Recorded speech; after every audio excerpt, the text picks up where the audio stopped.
Aiden's out here tooting everybody.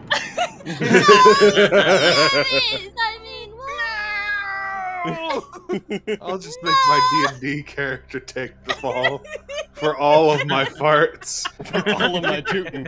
You guys still had some time. You were informed that you would have to, at your leisure, travel to the building that you would be meeting Credo and whoever else he decides to show up in. Me and Arden are getting wheels. It's true, you are getting wheels. Oh yeah. We could probably assume by this point the wheels on the bus go round. I literally had to fight not to do that. I literally had to fight not to do that in DMing cadence. You can assume at this point the wheels on the bus do go round and round, but not round and round in the way that you would have expected. Oh.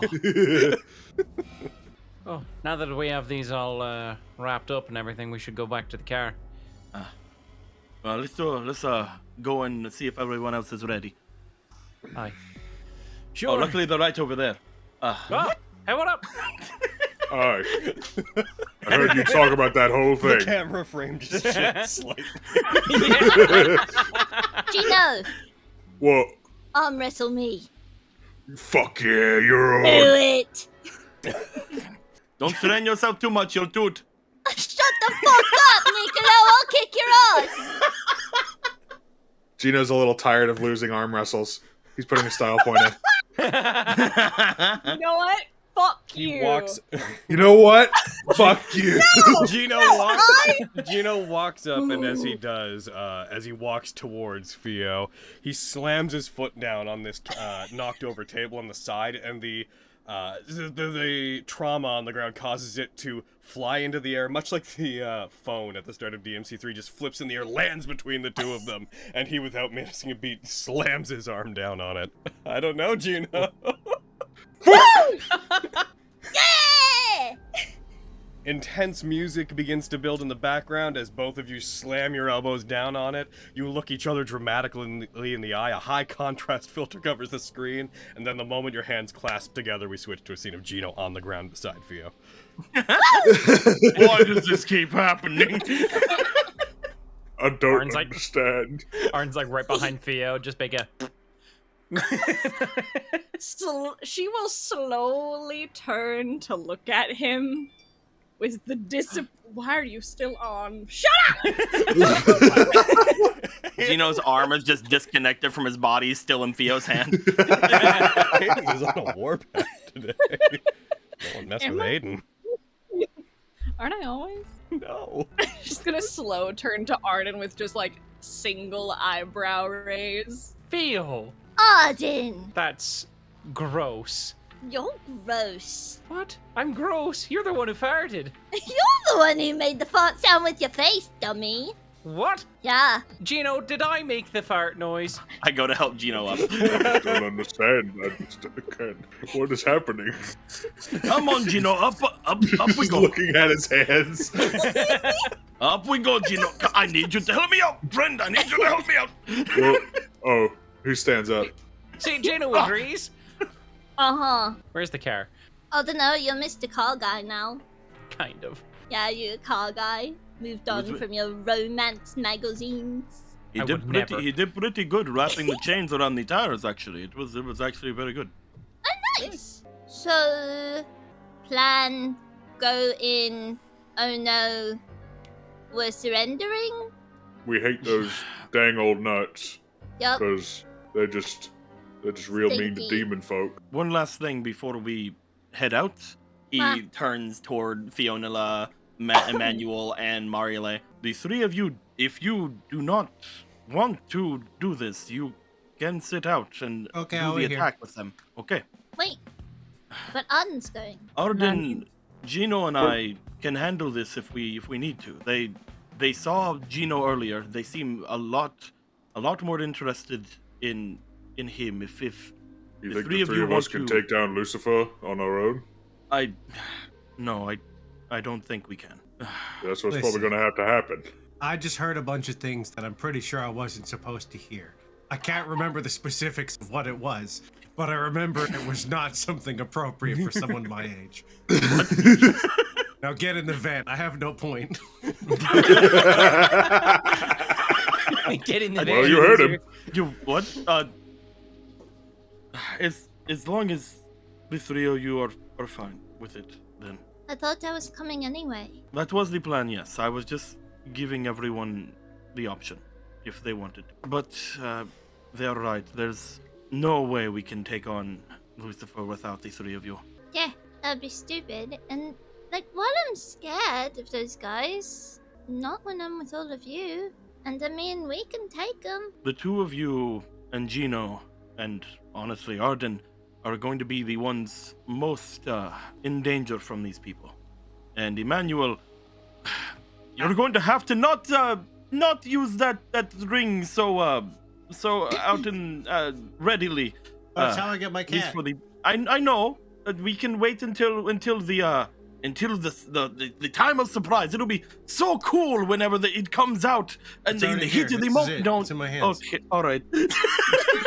That's how I heard the things I wasn't supposed to hear. It We'll just looks talk like a about cat. that. It's We'll not talk about like, that in oh, the car. it's a ring By the cat. way, I can hear what my cat hears. Well, if I choose to. Wait, what did you hear? Oh. I heard it. I didn't understand it. Marile trying to remember the conversations they've had in the cat's presence. You guys just Slowly remember. head You tilt guys just remember towards earlier him Manuel. just covering his ears with the cat still being completely present. And you should have Okay. told him. There's so much eavesdropping done. Yeah. No, I feel like I probably should let people know because it's ethics or whatever. A I question. guess. What if those of us who are demony, what happens if we get, like, kidnapped and they take us and they want to, like, cut us open and stuff like that? What do we do? Kill them? I mean, yeah. I Say no. believe that you all have the ability to get out of it if it does happen and we cannot get to you. Like I said, without all of you, we would not be able to do anything inside of here. I was worried, that's all. I was talking to Arden earlier, and this is something that I've been dreading for many years.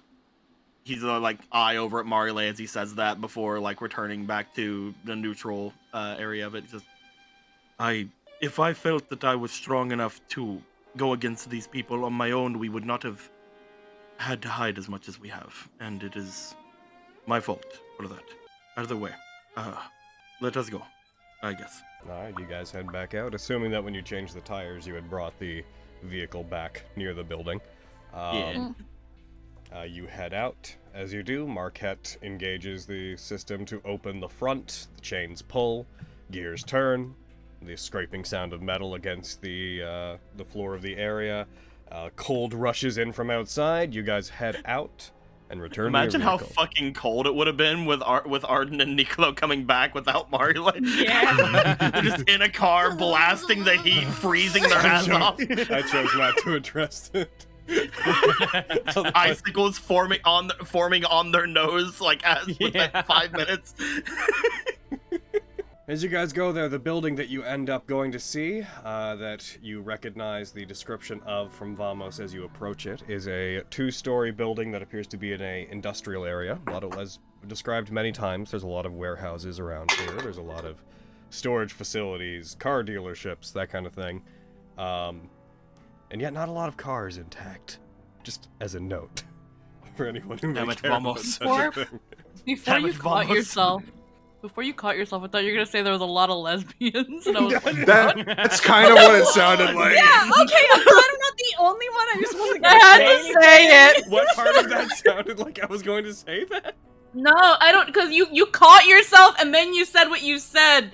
Like for you, like a lot of and then you caught yourself. I was. Yeah, I- I know you weren't going to say a lot of lesbians, that's but what it it sounded. That's so funny. Looking at it, you can see there are doors that look like loading bays on the bottom of it. One of which, you probably see 2 of them down on the back of the building, and one of them has been mostly ripped apart. Looks like it's just fallen apart in the cold. The other one looks fine. This is where you believe you have been told to wait to meet with Credo, if they do show up. You'll know him when you see him. He is a rather impressive man. That remains to be seen. Theo will just kind of put the hood of her heckin' mantle up and just kind of fiddle with her fingers, looking all nervous. Nicola's just gonna be sitting away from the group, looking toward the door. I'm gonna wander around. You gonna go inside? Yeah. Alrighty. Just noting that if you do wander away from Marile, that you will be out in the cold. In the demonic, nippy storm. Which, to be fair, has been getting lighter as you've been taking down anchors. Alright, you guys get out, you head inside. So there would be the main entrance, that would be the main business entrance to this building, and then there would be the back side where the loading bay, large descending door would have been destroyed and ripped off.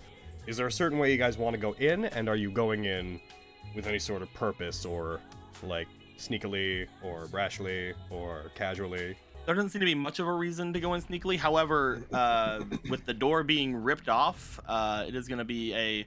Be careful, there could still be some demons inside from the storm trying to find more people like us. If there's anything in here, it will most likely not be cleared out yet. I believe we showed up first. As you guys go in, unless I'm misunderstanding, you guys just go in the front entrance? Yeah, walking right in the front door. As you do, you see that this building appears to be a dispatch center for a postal service, for a courier, similar to your FedExes or your Perlators or whatnot. As you guys go in, you initially pass through the front office. You see glass panes over desks where you would talk to people who would you would present whatever problems or packages you had to pick up or sell out. Proceeding in back through the back area, you pass through what look to be the discarded and scattered remains of shelves of small parcels, most of which are letters and whatnot. You see this place, looks like it got shaken up by the tectonic activity that had struck the area, but it's not thoroughly destroyed. There are still boxes damp because of the snow that's around, laying on the ground. Proceeding around, you don't seem to find anything on the lower floor. You eventually make your way into the back, and you find there is a very large, what looks to be a warehouse where things would be loaded onto delivery trucks. There are rows upon rows of thin shelving where packages are stored, those that haven't fallen off of them at least. It is relatively nippy in there because it's exposed to the open air. You do pass stairs that would lead up to the second floor of the facility on a couple of different occasions, giving you a couple of different points to go up if you wish to. But beyond that, this place does not look to be inhabited by anything. I guess we just chill till they show up. I guess. I mean, we could look for like a way up top because they're probably going to show up on a whirlicopter. That's true.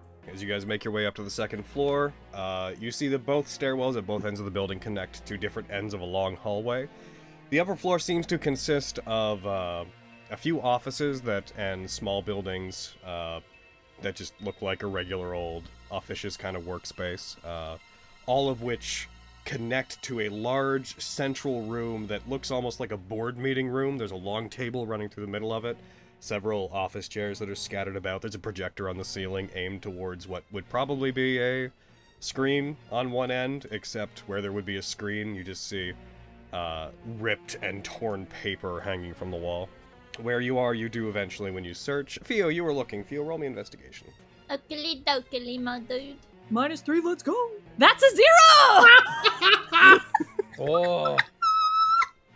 I love Theo so much. You do not find a way to the roof. Theo, that's a wall. That's a... You're just looking at a wall. Theo's just playing Counter-Strike right now. It's just lagging the shit. He's walking to the wall. She's clipping into a wall. Yeah, door stuck. Door stuck. Okay. Oh, Thea's lagging out. Oh my god, Hayden. Let's look and see if we can find a ladder out on around the sides or anything. Sure. Okay. Nicola, why don't you roll me investigation? Yup. I don't know, I don't know why he needs just to hold look. my hand. I'll take. Okay. Take 11. Oh. So, looking around, you do eventually find a connecting stairwell that does seem to go up to the roof. As you go up to it, though, you find that the door that would lead up to the roof appears to be frozen solid. Marile, can you, do you think you can, he, like, motions to the door, and it's like, it's a little bit, frozen. Oh, you can? Alright, so go ahead and, oh, you're already doing it. Alright, nice. Marile stands relatively close to it. The flames of admonishment cause it to slowly begin to melt, regardless of their intent. She's just so hot. Alright, opening up the roof. It is a relatively large, uninteresting, flat space. I love it, just like, we're just moving Mario Lane next to it. Like a space Put heater. down. Look, I'm sorry, my tummy.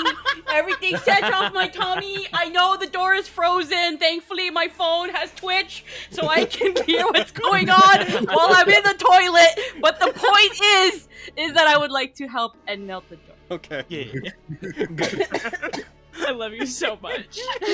we lag back about 30 seconds. Marile agrees.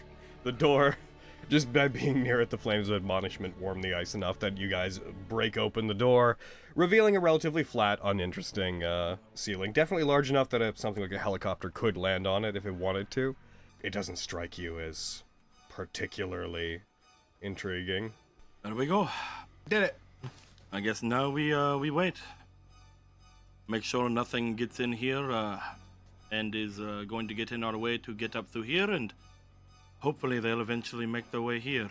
Okay, but like, how early are we? Because we could snoop around, because this place is a mail place, and that means there's cool stuff here, because these people aren't going to get their packages, because they are super dead.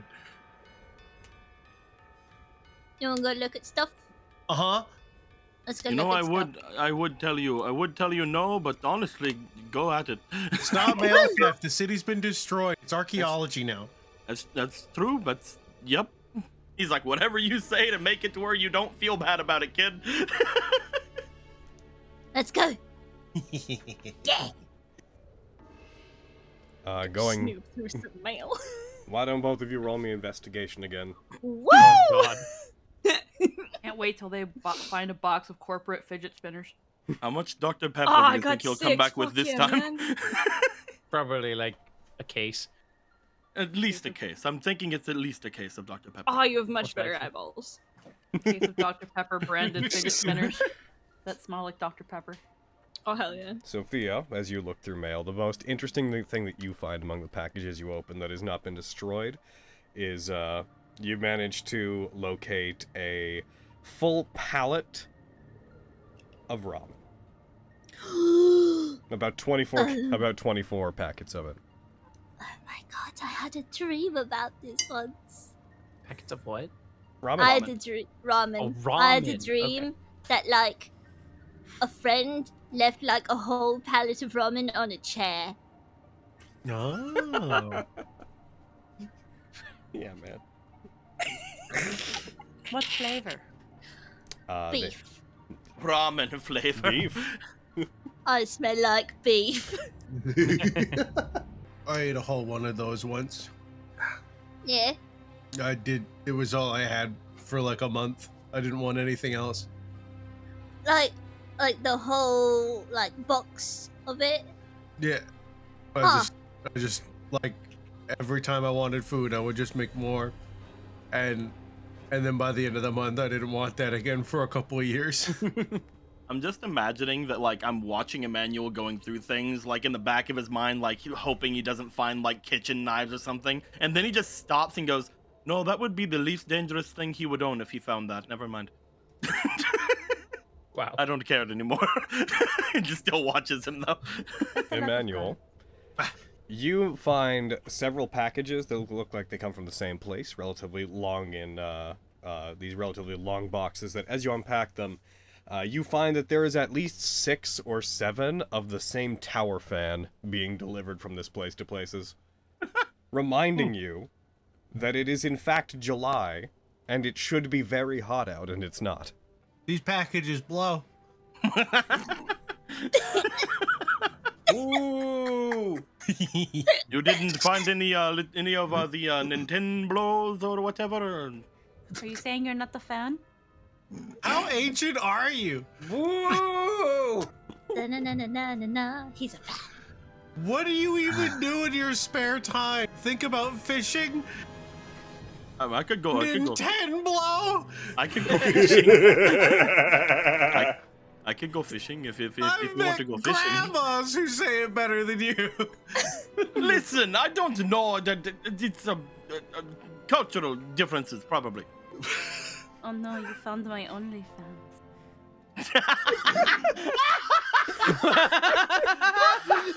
Wait, you ordered these? That's also fucking really bad. magical. My only Hey, Arden. Mm-hmm. Just gonna hold up a fan. I'm a fan of you. That Ruffles means she hair. likes you. Ruffles hair. That was good. That was a good one. Thank you. Got you.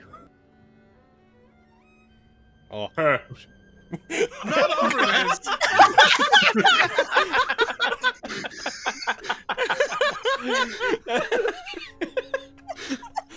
you had a nat 20 intelligence check just for a hair. Yeah, man. He also remembers how to spell the word fan. Or at least he can spell. You like chase a hoop with a stick or something? Head on down to the creek, go to the water holes, swim with the boys. I bet you I feel own a like, PS4, you old man. Is that the kind of Nintendo? I can't. I bet you still own an iPod Shuffle. Is that the kind of Nintendo? I don't know. What's a Nintendo? It's not whatever he thinks it is, that's for sure. Did you know that the world's first speeding ticket was issued in 1902? No. Oh, new magazine? Mm-hmm. Mm-hmm. He was going 45 miles an hour. On a school lane? I don't know. Where That's is all it it? says. Where else is that speeding? I don't know. Was it on a horse? I guess it's when it's bleeding, because they were in the bustling old jalopies back where Nicola's from. Hey, crank them to get them to start! Yeah, I know what a jalopy is. Hey, I know what a jalopy is. I'm not that old. There's a company, Fred Flintstone! I understand Fred Flintstone. Isn't that old? When the 2,000-year-old demon is not the oldest person in the party. Man. Everybody I roll me don't know perception. how old I am. Okay. Someone has to do something about this. Oh shit, Gino. I bet you it's Oh something no, I lost else. all my style points! Well, good thing you used him on arm wrestling. Nat 20. I had 4 left. Well, must be I'm too fucking busy arguing and trying to figure out what a Nintendo is. Everyone's too busy shitting on one another. Marile's like, Marile, you are the only one that manages to hear it. You hear the distant sound of what sounds like rumbling coming from up above, but as it continues to get closer, you can make out the more definition of the sound. You recognize the sound of helicopter blades. Quite high in the air, up above you guys. Distant, almost impossible to hear, but through the window that Gino had unceremoniously shattered earlier, which you're now standing near, you do manage to hear it before the others. I think we have company. We will eat Oh, this well. ramen later. We'll get you a Nintendo later, Emmanuel. Come on. Oh, we're not done here. You guys head up to the roof, and as you do, you see the snow that has settled upon it beginning to scatter and circulate in a cloud as the same helicopter that you would have seen before when you were spoken to and intercepted when you came into this area begins to slowly descend from the snowstorm above. As it does, the spotlight on the front of it blares on with an audible electric hum focuses on all of you. As it does, wind kicks up. Your hair and clothes blow in the wind as it slowly descends. With a very loud... it finally lands in front of you. And the blades continue spinning for a minute. The light prevents you from seeing anyone that's inside by casting a massive glare in your eyes. You see the door on the side of it click open and slide. You see that within the helicopter there's at least 4 individuals. You can see the general outlines of people moving within it. You can't tell if there's more behind them, but you can tell that at the front there's at least one person on each of in the pilot's seat as well as the co-pilot's seat. And you can tell that the armaments, the weapons that are built into the side of the helicopter, there's someone manning at least every station. Apart from them, a figure steps out. A figure wearing, for most of you, this would be the first time you would have seen Order of the Sword members. A couple of you have seen them before, but for the most part, you guys see a relatively clean white uniform. The individual that steps out has these very thick black boots on, completely white outfit, a waistcoat that goes down to near their heels.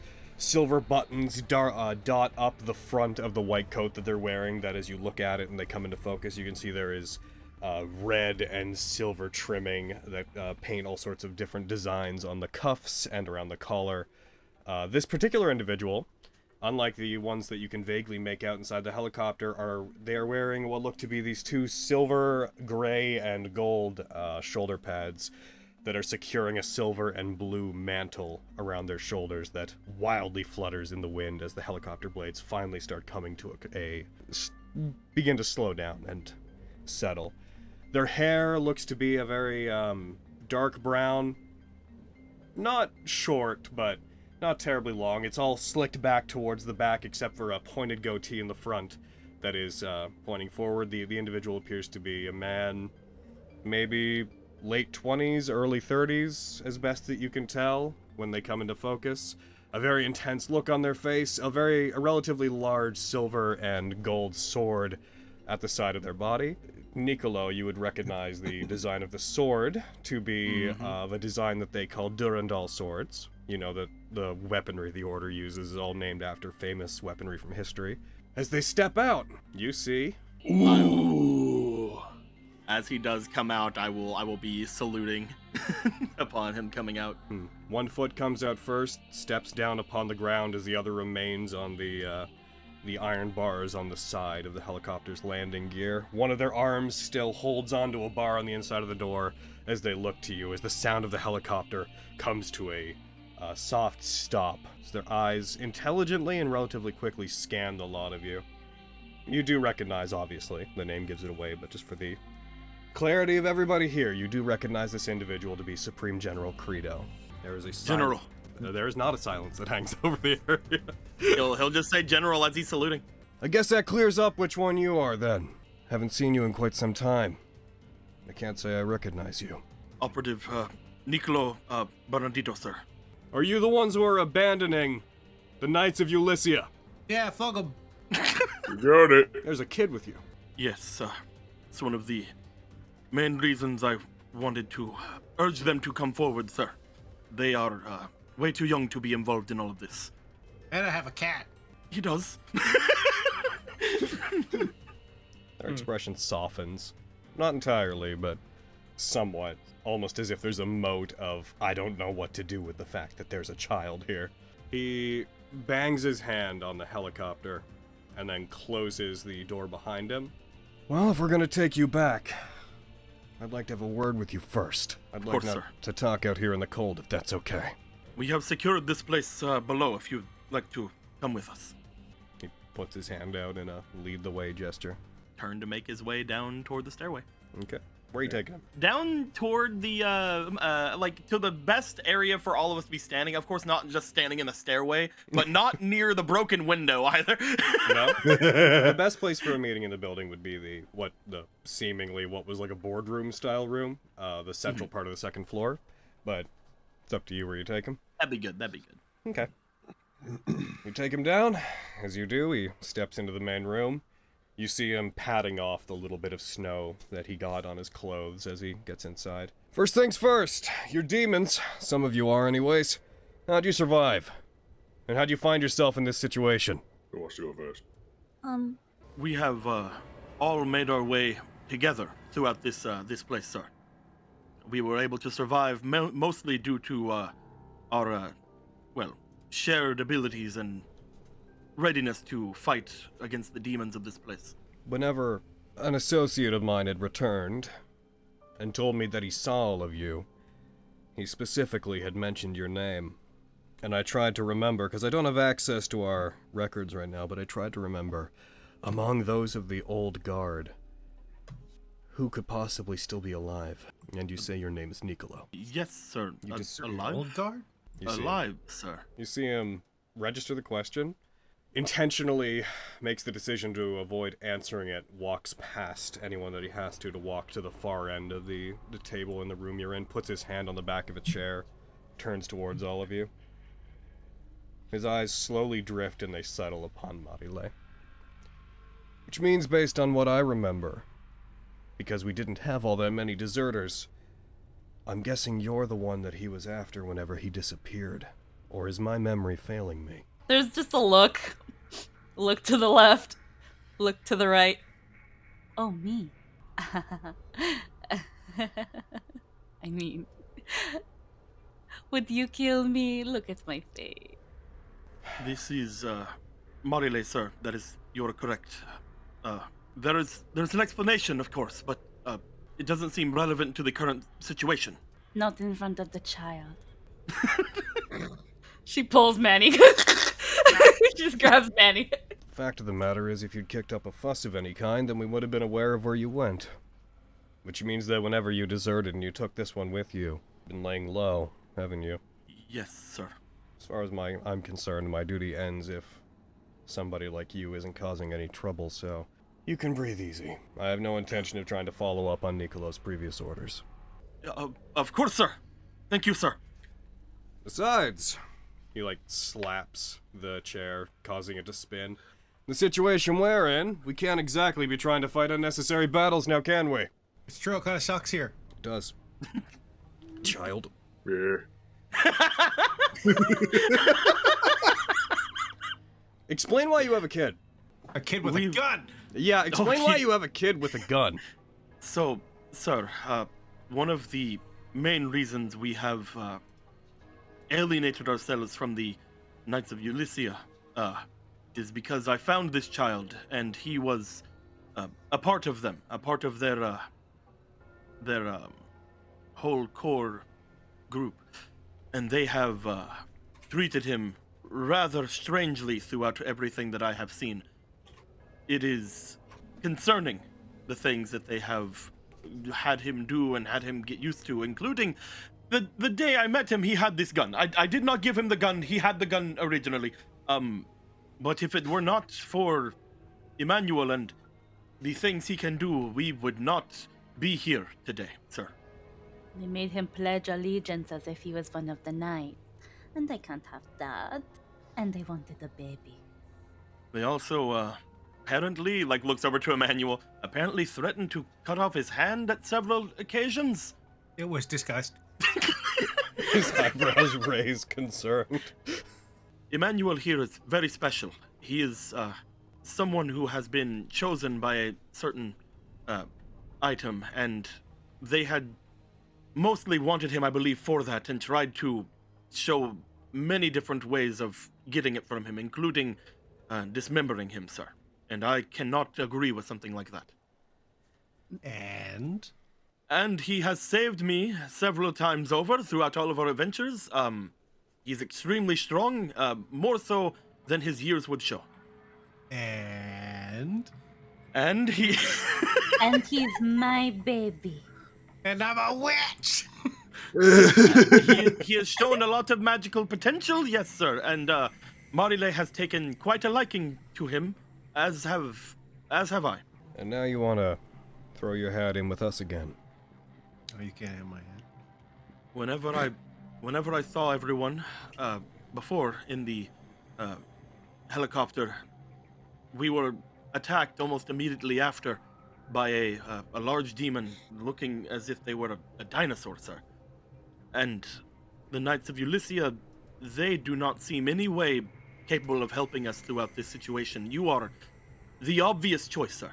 If we want to have anyone here make our way through this alive, then I had to come back, even though I did not expect to be forgiven, sir. Important things that you need to know. We had come here because we had detected faint stirrings that were similar to the Dark Knight Sparta. Originally, the forces that came here did so to investigate that, and we already had some space set up before everything went south the way it did. That's our current base of operations. However, even though those above us would prefer that we continue trying to investigate that, ever since I arrived and I took over the operation, I've made a point of trying to see what we can do to resolve this. And from what I understand, 2 of these towers, from the directions that you came from, have already turned off. Was that you, or do you know anything about that? Yes, sir. That was us. So you know how to stop these things? Yes, sir. I'm going to need your help doing that with this one, too. Any way that we can, sir. As soon as we get everyone safely somewhere so that they can may perhaps have even the slightest bit of rest, sir. There is unfortunately one condition I had to agree to because I have joint command of this mission with a associate of mine who you've already spoken to, who I can't imagine you ever heard about whenever you were with us. And that joint condition in bringing you back, he points towards you, Nicolo, and then he points over towards Gino, is that you two need to submit yourself for inspection by him. He's taken an interest in you two. He wants to better understand you. I had mentioned to him before, sir, that this Angelo unit has taken quite a liking to all of us. We are not sure exactly what will go down, but over the course of our time here, there have been times we have been put in danger, and in such a case, he has shown great potential in defeating those in front of us that needed it. I worry that if he is taken too far away from us, that he may potentially act up. Is there any way that we could make sure that at least, motions over toward Emmanuel, at least one of us is able to be around him at all times? I don't have a whole lot of control over what he does with his lab space, but sure, I'll make sure that you aren't all completely separated. I would like to hear more from the Angelo unit, though. It's a bit strange to see one of you acting in a way that has some kind of cognizance. Yeah, just one of a kind. I love Gino. You're playing this. My play? What do you want out of this? Did you come from one of these towers? Dunno. My memory's a little hazy. I, was reactivated by the Knights. They gave me work to do. Didn't really like it, but didn't have anywhere else to go. And, then we heard about you guys, and I saw my chance to jump ship. He is particularly invested in Emmanuel as well, sir. I believe that was also, looks to Gino, like that was also a reason for him to, very much. get away. Alright. And I would be remiss if I didn't ask. He references over towards Theo. He's like, fuck, I have nothing for that, sir. Who are This you? is, Fionnuala. Yep. He kind of waves his hand in a... I'm a demon, and I like chicken, and I just want to help people, like whatever humans are left, and also my friends. You want to help people. Yeah. It's a strange thing for a demon to say in this kind of situation. Yeah, I Consider guess who your so. order worships. Consider who your order worships. Sparta was a very particular kind of demon. Demon nonetheless. It may seem strange, sir, but as I mentioned, none of us will be alive without the rest of us. Fionnuala is a very powerful asset to us, and she has shown far and far again that she is genuine in her concerns for us. we have found her the same night we have found Emmanuel and Gino here, as well as Arden. He motions to Arden. We had all been taken in by this storm and the seismic activity that happened before it, and she has shown absolutely nothing but care and attention to us. I guess beggars can't be choosers. She has shown no love for those out here who are doing any bad either. She has helped us destroy quite the number of powerful demons out there, including one that called themselves Lilith before here, who both Fionnuala and Marile were essential in taking down. Oh, you killed them. Yes, sir. That's good, I guess. We didn't have to deal with them very much by the time we arrived, but I know stories about them. Alright. Okay. I'll take you back with us. But we're gonna have to play it safe with you. I'm gonna need you to lay low for a bit as we figure out what to do with you, okay? Alright. In the same vein as Gino, might I suggest, sir, that we try to make sure that she is comfortable enough, perhaps even making sure that her friend is with her whenever possible. Motions over to Arden. Agnes said absolutely nothing about wanting to see her, so I am not compelled to make any promises to him regarding you. Once you get there, you can do what you want. Thank you, sir. I mean, as long as you agree to follow provisional orders, that is. The only one that Agnes seems to care about, as I mentioned, are you, Nicolo, and Gino. Alright, well, I don't like being out here. What to say we go back up to the helicopter? I don't particularly like being in the cold, although it is strangely warmer around you guys. You're welcome. That's you? Mm-hmm. Thanks. Holding restraint to flirt. Just like looks at Marile, just like don't do it. Don't do it. Keeping the lips tight because it's just like Not the time. Not the time. Oh. Alright. Arden's just thinking to himself, it's like, nice, I'm the least suspicious of everyone here. I didn't even look at you. Yeah. He did not care about me whatsoever. I am very glad we didn't have to explain that you are related, or not related, that but I'm you are actually the most suspicious person. Yeah. This is grandson. No, that's just Nice. Arden. We play Magic the Gathering sometimes on the weekends. I'm teaching him.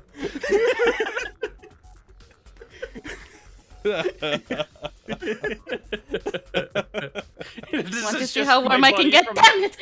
This is just my this is just my friend from the local game store. We met up. Silly Arden.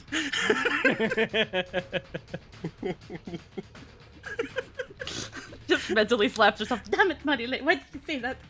Out of everyone, he is super not wanting to talk at all about Arden. So Yep. I'm very happy about this. Yeah, me too. As you guys wrap that up, he would walk back towards the stairwell back up and head back up to the helicopter, presuming you guys would follow him. Yeah. Mm-hmm. Yep. Alright, guys, let's go back. You guys head up. He goes up to the side of the helicopter, bangs on it, the door opens. He puts one foot up on it again, steps to the side, and then motions for you all to get in before him. We'll do so. Yep. Getting inside, the technological whir of various pieces of equipment, of different types of radar, go off from the inside. Getting a look from the inside of this helicopter, it appears to be very well armed. There's two very large turrets on either side of it, and you notice that on the underside of there appear to be what looks to be missiles that could be deployed in small canisters. There are two pilots out front. As you guys get on, you are handed very large earphones to put on. One of the operatives does get ready to What the fuck hand I do one with over to these? Gino and is like, looks at it.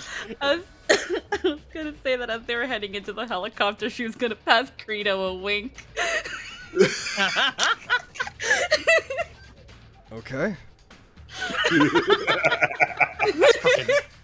Snap my fingers at Marty like behave. But it might be useful. Like a spray bottle. Behave. Once you're all in, Watch. he steps in as well, closes the door behind him. It's relatively spacious inside of it. Like, it's not, like, massive, but there's more sitting room than you would have thought there was. You do clock that there are a total of 4 people who appear to be inside of this thing, apart from Credo and yourselves. By the time Gino gets in, it starts to get a bit cramped inside. You hear the helicopter blades beginning to start up, the hum of the engine, the rising sound of the helicopter beginning to ascend. You feel a thump as it lifts up off of the ground, and you see out the window as it rises up about 200 feet into the blizzard above, to the point where you can't really see anything out the windows. Just storm. You see the operators appear to be using mostly the radar and instruments to find their way around, as opposed to using any kind of visuals. You hear the chatter of the 2 operators at the front, the pilots, talking to each other, discussing mechanical information, information about the instruments they're using to fly the thing. You hear it through the headsets you're wearing. Most of it is relatively either unintelligible or just outright unimportant information. The helicopter doesn't stay airborne very long, maybe 8 to 10 minutes, till you get to the point where you hear Credo. You're like, alright, we're already relatively close to where we were. By the way, I meant to ask, by the way, you sent a message by arrow. It's kind of old-fashioned, don't you think? There wasn't much else I could think of, sir. Nicolo has a flair for the dramatic. I do not. Raise his eyebrow. I see. Well, I can't think of any other way you would have sent it, so whatever. As you begin to descend, you come out of the storm a bit, and you see, in the distance, about several hundred feet away from where you are, you see the base of what looks to be one of the anchors. You can tell by the area around you, you can see what looks like frozen water, and you can tell that you are on a, it's not a thin peninsula, but you can, from where you are, make out the sides of it. It's relatively large across. As you come down, you see that you are coming down to land on another building that is a single-story, relatively flat building, a couple hundred feet across. As you come down to land on the top of it, you see there's what looks to be fencing around the building outside, chain link fencing that is completely closed off. There looks to be entrances to it, but they are these large gates, these chain metal gates that are currently closed, and you see individuals who you can't see much of, like you can't really tell much about their uniforms. They just look like little silhouettes from where you are, guarding those. As you come down and land on the roof, the helicopter begins to come to a complete stop. You see there are 2 of these. You see another helicopter of the same sort parked a bit of the ways across the roof from where you are. It looks like there's room up here that maybe 2 or 3 of them could be parked, but you only see the 2 there currently. As it eventually comes to a stop, the noise dies down. Eventually, Credo takes off his headphones. Alright. This building's about as far as you're gonna go. What? I thought you didn't need headphones! What? Oh. Nick. His anatomy continues to be strange, sir. Gino with a much too tiny, like headphones. Helmet. The sound still would have been excruciatingly loud for you. Yeah. Credo opens up the side of the helicopter, steps out, beckons you guys to do the same. After you guys are out, the helicopter begins to start up again. lifts off the ground. As it does, Credo walks away, walks over to what looks to be a hatch on the top of the building, pulls it across. You see a ladder leading down. As you guys head down, this appears to be a relatively dimly lit building. Some lights are on, but not a lot.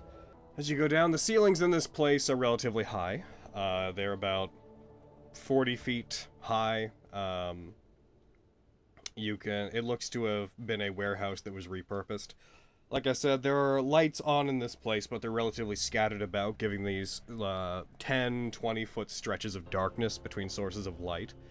As you come down into an area that looks like it's between a whole bunch of storage containers, these relatively long, large, bound containers that have all sorts of metal grates on the side that could be opened, and at the end of them, each of them seems to have a hatch that could be opened. They somewhat look like something you might transport like livestock in, like cows or horses, but they are built as if they were storage containers. As they come down, looking around, you see there is to the south of you in the building, you see there is what looks to be a loading bay exit, another very large reinforced metal door that is currently closed. Near the side of it, there is a console that looks like it's made of relatively old technology, almost reminds you of something you might see on an old submarine that seems to operate it. Moving around, you see immediately at least 6 or 7 individuals wearing a outfit that looks similar to Credo's. You note at least one handgun and at least one relatively long broadsword between every one of these soldiers. You immediately see about 8 of them guarding various areas in the section that you can see, as well as at least 3 of them staying near the door. This is the general design and outfit that the soldiers appear to be wearing. Ooh. The directions that you see you could go, there is a southern path that you see 2 doors in the distance, 2 very large metal doors that look like they would slide to the side, as well as a path that continues on that way. But also to your east, there is a pathway beyond the storage containers that you're currently standing between. Credo motions in that direction. He starts walking very briefly. He's like, "Alright, come with me. Gonna get you guys situated before we check in with Agnes." Yes. Sir, about that, by the way, do you have any idea why Agnes wishes to see me, of all people? I understand Gino, but... He stays perfectly quiet, Okay. not acknowledging the question. He's the second one he refused to answer. Got it. I'm gonna drop you guys on a map. Credo leads you that way. I'm just gonna grab all of you and pull you that way, assuming that you are following orders for now. No anarchy yet. Pulls you this way. As you go, you notice there's not really anyone guarding this particular area. It takes you to a part of the hallway where there is 2 sets of wooden double doors, and he pushes them open. As he does, as the doors creak open, you expect almost a containment facility of some kind, but as you open them up, you see what looks to be a relatively pleasing looking lounge. 2 areas of what look to be relatively nice looking couches form a partial square in the corner. There's carpet going on in the area. It's not on the map, but you see there is a fridge that is humming rather intently up on the northern side. There's several lockers, like lines of them. They're the ones that look like the kind that you'd find at like you'd like rent at a fair or whatnot, like the small box lockers. There's a line of several dozen of those on the wall. This door would be open. You see there's what appears to be an office-like room off to the side. There's a hallway leading off to your east that as you look down it, you notice that there is 2 very large shipping pallets that have been piled on top of each other, and behind them, it looks like piles of crates and boxes, both metal and made of wood, have been stacked and piled on top of each other, and appear to have been set in a ways to block off whatever's down there. The area you're in is relatively evenly well lit. Credo welcomes you guys in. He closes the door behind you as you enter. This is, I guess the best that we can really offer you. For now, we're just going to be giving you shelter, if that's okay. Once we figure out what we want to do with you, what your combat abilities are, and whether or not we think that we can trust you to help with what we're doing, we'll show you more of the place. But for now... Of course, sir. For now, you're welcome to here. It's very nice of you, thank you.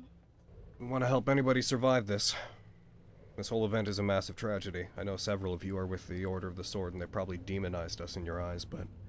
Not the Order of the Sword, but the Knights of Ulyssia. And they probably demonized us in your eyes, but... Despite our disagreements with them, and despite, he references over towards you, Marile, what you probably think about us. We only want what's best for the world of man. We want to get through this as quickly as humanly possible. We want to end this storm, and help anybody who survived it. I promise you that. Can I incite him? Do it. This is gonna go real bad. Yup. Yep. Oh! Side world where he's pointing a gun right at your head like it's against you, Temple. You're like, no, I trust him. No, yeah, no, he checks out. Is that your second one in a row? Yeah. I'm going to go and I'm going to check in with Agnes and find out how he wants to proceed with you guys. Make yourself at home in the meantime. Thank you, sir. He turns. He walks out. Closes the door behind him. You hear, though he would be aware that it wouldn't stop you if you decided to cause trouble, you do hear a rather prominent locking sound from the door, just like a regular door lock. Yeah, that tracks. There are windows in these doors, just so you know. So you can, like, see through the relatively thin metal window on each of them. So as he locks it, he just kind of looks up at you with, like, this acknowledgement, like, that wasn't meant to be sneaky, and you can tell it wasn't. He just nods at you, turns, disappears from sight, leaving you guys alone in this space.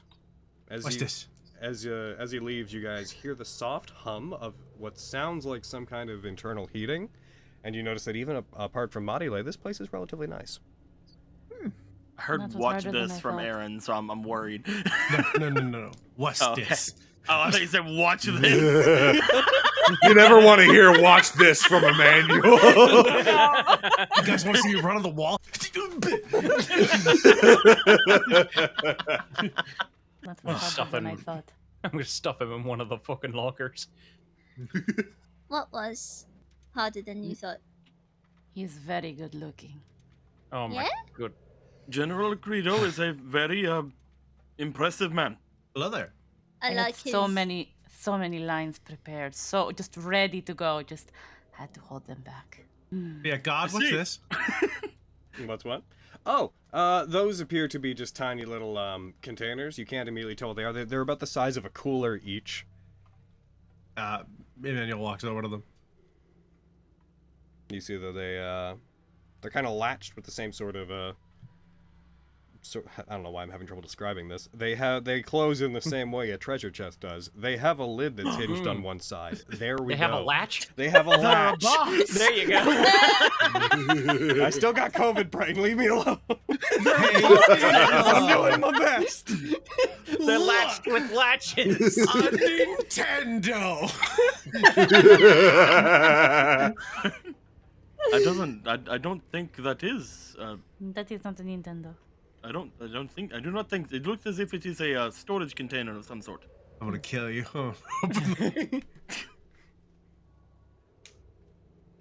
I feel like I insulted him somehow.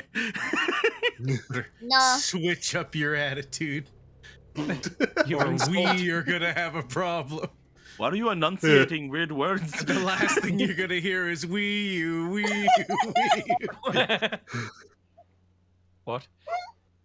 Why would I hear that? I I don't believe there are any ambulances left up there. The one you open does appear to be a cooler, and inside you see that they seem to have retrieved what drinks and whatnot they can from the city in terms of both bottles of water, juice, and various kinds of soda, and they seem to just be keeping what they were able to find. You Is it mean one kind there? of soda? You mean one kind of soda? What was that, Aaron? Is it there? It's there.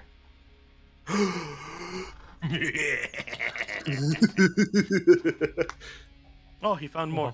Alright, we're good. I have to save it for when it actually happens again. It's wonderful. I want to go look over here. Is this Credo's Is this Credo's office? You can't tell. Fuck. Well, it's somebody's. I'm leaving my card. Hey, God. Yeah. What are these? What are those? I had mentioned it before. Those are the pallets that were stacked on top of each other, and then I'm just gonna like reveal behind them. And then behind them, there is a ton of boxes and shipping containers and whatnot, all stacked as if to block whatever's that way. They are stacked up to the ceiling and look to be, it's a solid like 15 feet deep of just boxes. Huh. My instinct is to go through them. But I'm stopping myself. If anyone can see Theo, they would see her just staring at this stack of boxes, her tail swishing kind of like a cat that really wants to pounce on something. You're What'd so you find strong, over there, Theo. Theo? Huh? What'd you find over there? Boxes upon boxes upon boxes up to the ceiling, and I want to know what they're blocking, but I More don't fans? want to get in trouble. More fans? Maybe. I mean, he didn't tell us not to look behind the boxes. You're right. As you investigate them, most of them just seem to contain different sets of clothing folded up and placed within them. You get the relatively quick feeling that this is probably where the Order of the Sword members just keep loose objects and whatnot. Can I try to move these boxes? It would take a while. There are dozens of these things, and some of them are bigger than Theo. Look, we only need to move the ones at the top to see over it, right? You are correctamundo. Correctamundus. Correctamundus. What, Dad? Daddy! Is that Do you something you're going to invest time in doing? Uh-huh. It sure is. I'd like you both to roll me athletics checks for the general escapade you're about to go on. Do it. This is so dumb. Okay, that was almost... I was gonna cry! 7. I'm helping. I wanted to be a 3 so bad. It was like... Okay. All right. I'm helping. You climb over the 2 relatively large stacked shipping pallets and you get up to the top. You start pulling on these large boxes. Some of them have metal reinforcements. As you pull them, you notice that the ones at the bottom are very sturdy. You presume they have something in them weighing them down, but the ones up top appear to be relatively light. They don't... Well, not relatively light, but by comparison, they don't seem to have anything in them. As you pull at them, you pull a couple of them down. They clatter down to the side. The first one that hits the ground lets out this loud crack that echoes through the halls around you. Butterfingers. Sorry, didn't know your fingers were made of butter. You're lifting these things like they weigh nothing. They can't do. Apparently Theo's just ridiculously strong. if today's been any That's what we've established today. I mean, my strength is a +4, so yeah. It's true. I am strong. As you guys continue to do that, it would take you a while to do, because they're not mega light. The ones on top are just manageably light. Yeah, sure. I'll try lifting boxes too. Roll me athletics. Make it good today. Here we go. Beat me, I Yo. dare you. I did. Good job. With Gino helping, I'm now just supervising. Alrighty. You like try lifting a box, you're like, oh, nope, not gonna. I'm not gonna throw my. This is not me throwing up my back today. So we're looking at boxes. As you guys are pulling boxes, you eventually pull enough that you can, Theo and Gino, why don't you give me perception checks? Okie doke. Okay. As you peer over, Theo, you manage to be the first one that gets a look on what might be on the other side of these. From what you can tell, in the darkness beyond those boxes, there appears to be a very large statue. You can't make out much of it, but there appears to just be a very large female statue standing, completely inert. Nothing remarkable about it. There's a lady statue back here. Cool. Is it a nice lady statue? I don't know. Oh. Is I it can like? see, like, its thigh. Oh. That makes sense why you don't know who it is. It's just the thigh. Marile, you're an expert on thighs. Do you think you can? I can look it over. Is that what you wanted me to do? Do you want me to pose with it as well? I'm sure he not does. saying that part, but It wouldn't be the first time. I do not ask you to pose with statues. I didn't say that you did. Did you want to? Could you just see what it is? Marile, as you begin to walk down towards that area, there's a creak from the doors behind you. As one of them opens. As you guys have been given a total of about half an hour on your own by this point. Okay. As you begin walking down towards it, Arden, you would also be poking your head out of the door by this point, having thoroughly investigated that small room.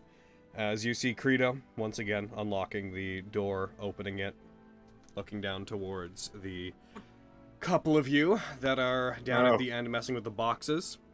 Hey! Oh! What are you doing over there? They're just curious. Stop moving those. Okay. Oh, okay. My bad. We know what What's we're gonna that? do with you guys. Specifically, Nicolo, Gino, come with me. You guys said you didn't want to get split up, so if you guys want someone to come with each of you, feel free to. I don't know. It looks around to anybody who's like wants to come with, maybe. Manny and Marile? Sure. Step forward. If you'd like to, you don't have to. You're doing a lot of assuming today. You know what they say about people who assume. Why you asking all them questions? All right, yeah. People who assume you make an ass of you and me. Anyway. I'll stay here. Hold down the fort. Keep the couch warm for you when you get back. I'll stay with you. Play nice, you two. You play nice. I never. I know. You guys are led out. Presuming no one does anything to stop what's going on, Credo would turn and lead you guys out. You notice that as he's moving, there is another Order of the Sword member. A man that looks to be mid-20s. Same rank and file look as the others that appears to be accompanying him. Walks behind you guys as Credo walks ahead and guides you. As you guys walk, he leads you guys back around the way you came, back through the main area where there's the large loading bay door. He comes to the middle of that area. You feel the eyes on the Order members watching you guys as you pass. In particular, Gino, you can tell that they have a particular interest in you, with each metallic footfall of yours slamming down on the metallic grating that constitutes the floors here. You can just feel their eyes digging into you. Credo comes to a I just stop. like randomly pick one of them to look right in the eye for like a solid 10 seconds as I walk by him for no reason. How long? Time. Contact. Credo comes to a stop about halfway down the bay. Looking forward, he looks to the Order of the Sword members who are guarding the two doors that are down there. Raises his head to one of them. That one steps out of the way and opens the door behind them. You see a greenish glow coming from the other side. But before he does anything regarding that, he turns. He turns towards specifically you, Gino and Emmanuel. Looks down to you, Emmanuel, and just kind of kneels down to get on your level. You said you wanted to stay with him, right? Yeah. Alright. The reason I said you could each bring somebody is because I didn't want to split you up from everybody entirely. But you two, emotions to Nicolo and Gino. We have reason to want to keep you apart right now. Not gonna be a problem? No, as long as Emmanuel is taken care of, I do not think that Gino will have any adverse reaction, right? Nope. Pat him on the Should shoulder. be all good. Alright. In that case, Emmanuel and Gino, I'd like you guys to come with me. And you two, Marile, Nicolo, just wait here. It'll only be another minute or so. Yes, sir. He motions for you to come with him, and he walks down the eastern passage. As he does, the Order of the Sword members surrounding you guys back there. They don't do anything. You can just tell you're being kept an eye on. They don't surround you. They don't do anything aggressive towards you. The hallway that you can see in front of you, you see Gino and Emmanuel that you're about to walk down. You see that it appears to be effectively the front of whatever this building ultimately is. And when you get to about here, you can tell that down towards the south, the there is what looks to be the actual entrance to the building that you didn't come in through, but that is the way that you would go in and out if you were on foot. There's also down that passageway another door. That token actually shouldn't be there, but there is an Order of the Sword member that is guarding the door where you can see them there. There's one guarding each of them. As well as, just to point out doors, because they're a bit hard to see on the map, there's also one there. And there is also one there. Credo turns, takes you through a door on the northern side. As he goes up to it, he has another Order of the Sword member step out of the way, and he puts his hand on a scanner that is beside the door. Once again, you are reminded of the fact that they had set up shop here before any of the stuff here had actually occurred. The door opens, you hear a lock disengage, and when he opens the door and walks through, you can see the floor inside changes into this more industrial metallic kind of grating. And on the inside, which he leads you guys in, and the door is closed behind you. As he leads you inside, there is this massive metal canopy that has these thick metal reinforcements coming down the side of them. Large metal grating is along each side. You can see all kinds of hinges, connecting metallic elements that are fitting together and binding it to the ground. Looking up, you can see the ceiling. It has a large hatch on it that looks like it could open to the sky up above. This large metallic canopy that dominates most of this room appears to be... You can see it on the map, but it appears to be about 20 feet in diameter across and mostly circular. You hear the humming of machines, both computerized and just the sound of fans and such going off in the room around you. You see the walls look like they're covered in piping and electronics. As he goes in, he stops. There's nobody in the room except for the three of you. He walks up to it and he puts his hand on the side of this massive metal canister. So, we brought this in case there's anything that we needed to take back. Do you know Angelo? I understand that you mean well, but after conferring with other people here who might be concerned about you being here, given that you're kind of what we're fighting, it's been expressed that some people would feel safer with your presence until we decided how much we could trust you. You remained inside of here. I know it's a bit inhumane. Not gonna lie, I got a warmer treatment from the nuts, and that's, I understand. Rather, I brought you here so I could give you a chance to give me any good reason or proof why you shouldn't have to go into here. Well, there's the fact that you're gonna need me to get inside that thing. That's for starters. Yeah? The anchor. Yeah. You're the one that can get in there. Yep. He looks down to Emmanuel. Is that true? Yeah, I've never gone in without him. Well, that's certainly why you're useful to us, but our understanding is that these anchors are where things like you have come from. We've dealt with more than a few armors like yourself. We have reason not to really trust you. You being useful is fine, but I'm looking for any reason not to ask you to stay in here. I don't know exactly what I'm looking for. That's up to you. I should note, this wasn't my idea. I mean, I could get in. You don't. Well, no, I wouldn't. I would not. You don't have to. I mean, it can't hold me. I mean, it can't hold me, but, you know. You'd be surprised. Well, now I'm kind of thinking it's like a challenge. This thing was built for a very, very particular purpose. What's that? There are...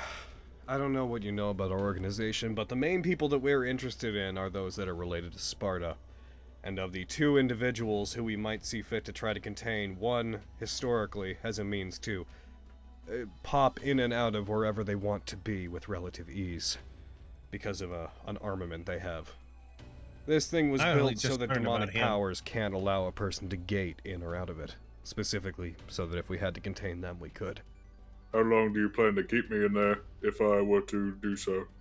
Until we make sure you guys aren't up to anything. Indefinite. You understand why we'd be suspicious of you. I understand why you want to leave the Knights, but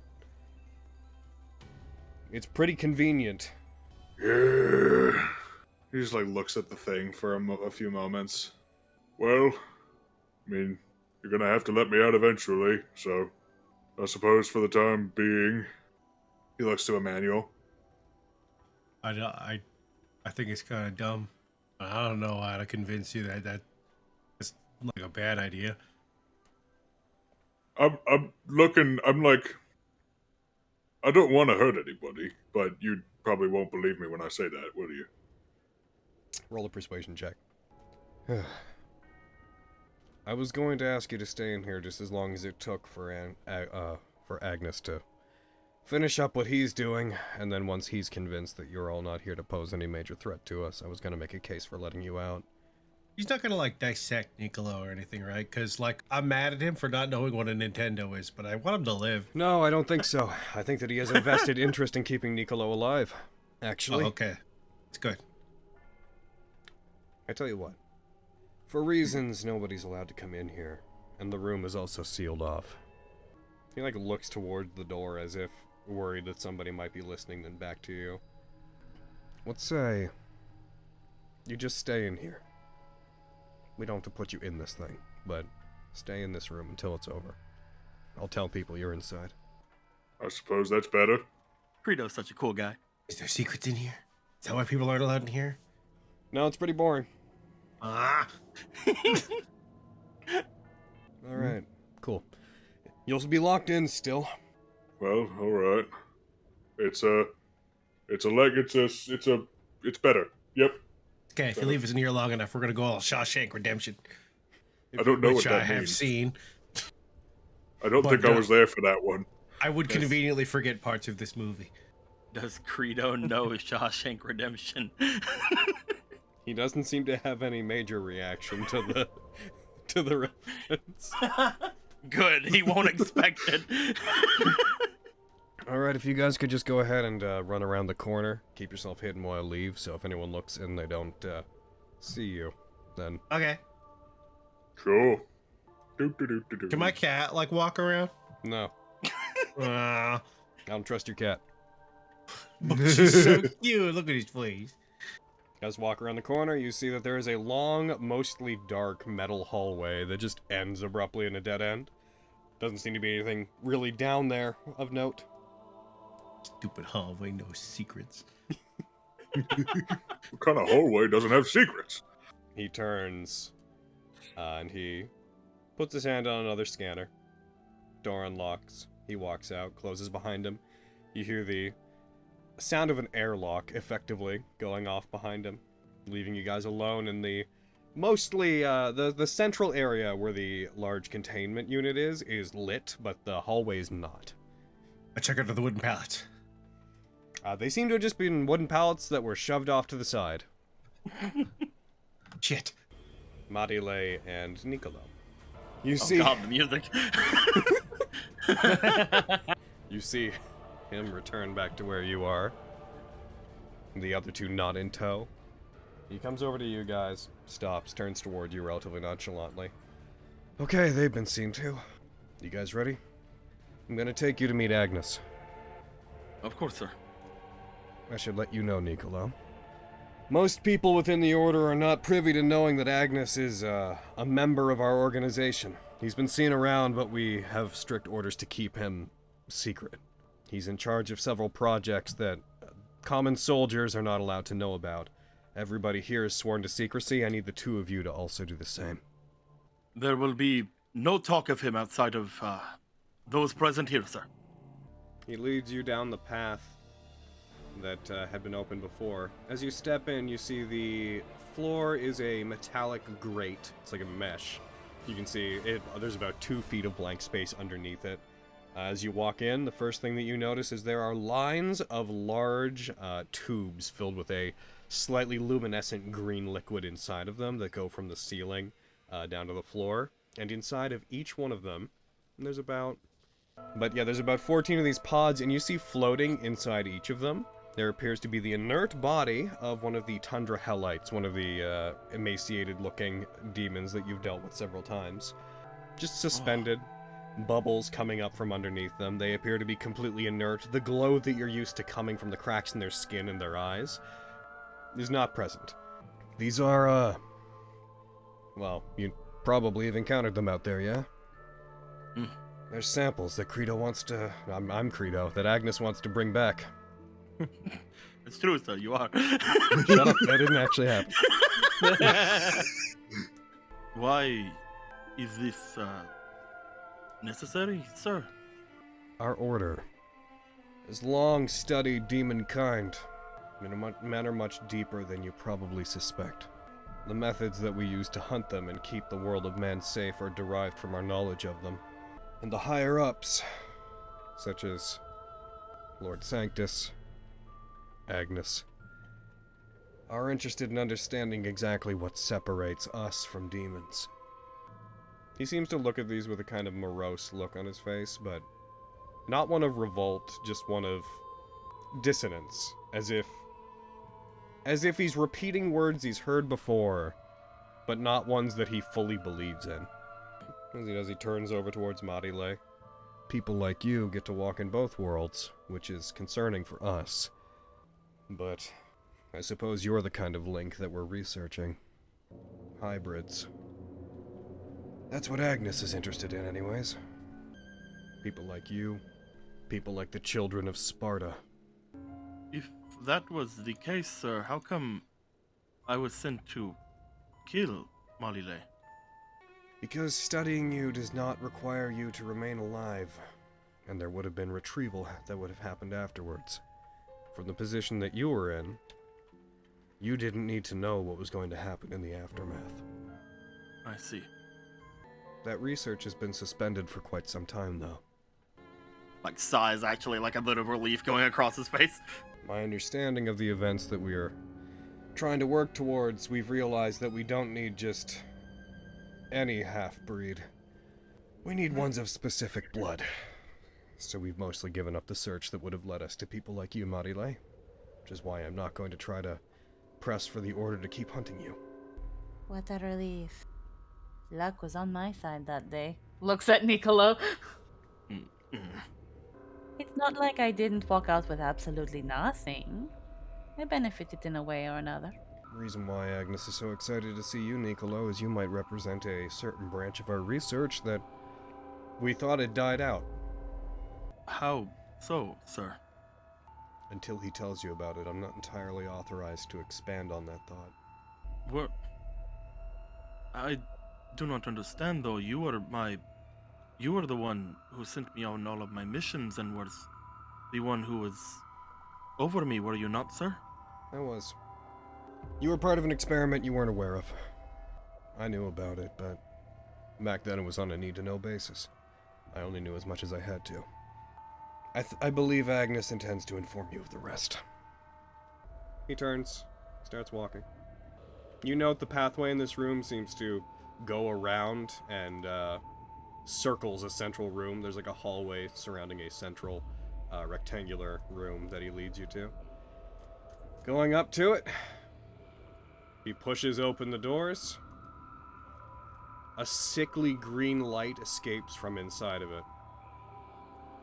Marile, I'm gonna have to ask you to wait out here. That's what I was asked to tell you anyways. Niccolo, you're wanted inside. If you want to defy that and go in, you can. That's just what I have to tell you. You'll just have to deal with him. How bad could he be? He gives the most insincere smile you have ever seen. Well, hand on shoulder, because what's personal boundaries? I will have you know that I have dealt with many a kind of man, from the most sane to the weirdest. The weirdest. By the way, my card. Also. So I think I will be fine. I didn't get as far as I have without knowing how to make my way around some men. I think and the music women. disagrees. He steps to the side, puts his hand out, beckons you to go in. Do you plan to stay with Niccolo? Yep, she just struts on past. He just watches as she goes in and just like gives a bit of a smile, goes in right after with a shrug to Credo. As you go in, the doors close behind you. There are 3 Order of the Sword members in the room. 2 of them appear to be working on a large set of equipment. There's all kinds of screens, consoles set up. You can't read what any of it might possibly be about. You see a lot of them seem to have screens that have what look like wavelengths on them, but of what you can't tell. It's all, not that you were unaware that the Order of the Sword was highly scientific. This is a level of machinery that you've never encountered when you were on Fortuna. This is science fiction level compared to the more spelljammery sort of feeling you're used to from back on the island. As you go there, you see the main thing in the room is there is a large apparatus at the end of the room that is a large crescent piece of machinery that almost looks like it's a large semicircle that has a hollow space in between. As soon as you step in, the doors close behind you. You feel this almost like static electricity run up your body. The hairs on the back of your neck stand up, and you feel slightly uncomfortable, slightly like you're charged as soon as you're inside. You can hear the static hums of various pieces of equipment, and you notice that the floor, well, the grating is still underneath, metal plates exist on it now that prevents you from seeing down underneath into the grating underneath the floor, unlike outside. As you step in, there is a moment where you simply take in the electronics, and then you just hear a very quiet, drawn out, but at the same time pronounced, "The old guard.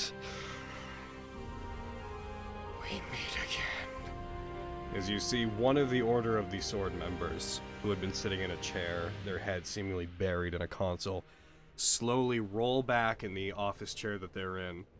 They stand. You see this figure stands at about 6.5 feet tall, but their body is in a partial state of being constantly slouched that gives them a slightly shorter appearance. Their hair is mostly swept off to the side. It's a very dark, almost black brownish color. A messy ponytail in the back keeps most of it contained. Their outfit looks to be similar to the outfits of those around them, except that they have black gloves on. They have a clipboard they hold close to their body, and their outfit looks more like that of a researcher, of a scientist.